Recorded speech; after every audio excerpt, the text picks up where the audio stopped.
నీ తల్లిదండ్రులు మీరు ప్రేమించండి. మీ తల్లిదండ్రులు ప్రేమించండి, ద్వేషించబాకండి. తల్లిదండ్రులు ఉన్నవాళ్ళు ధన్యులు. తల్లిదండ్రుల రుణం ఏమిచ్చినా తీర్చుకోలేము. నీ తండ్రి నీ తల్లి నీ కొరకు ఎంత ప్రయాస పడి ఉంటారో నువ్వు ఎరుగుదువా? తల్లిదండ్రులను దుఃఖ పెట్టకూడదు, కష్టపెట్టకూడదు, వారిని ప్రేమించాలి. తల్లిదండ్రులను విడిచిపెట్టి ఎక్కడో పడేసేవాడు, అనాథాశ్రమంలో పడేసేవాడు, దిక్కు లేకుండా వాళ్ళని కుక్క చావు చచ్చిపోతే చూస్తూ ఉండేవాడు చాలామంది బిడ్డలు ఉన్నారు. మంచిది కాదు. తల్లిదండ్రులను ప్రేమించండి, తల్లిదండ్రులను ఆదరించండి.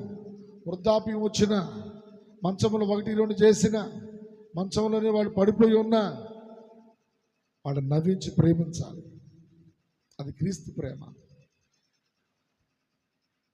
రోజు తండ్రుల దినోత్సవం కనుక తండ్రి బాధ్యతను గుర్తు చేస్తున్నాడు దేవుడు. తండ్రి క్షమిస్తున్నాడు. తండ్రి తప్పిపోయిన కుమారుడిని చార తీసుకుంటానే ఉన్నాడు, మరలా గుండెనికి హత్తుకుంటున్నాడు.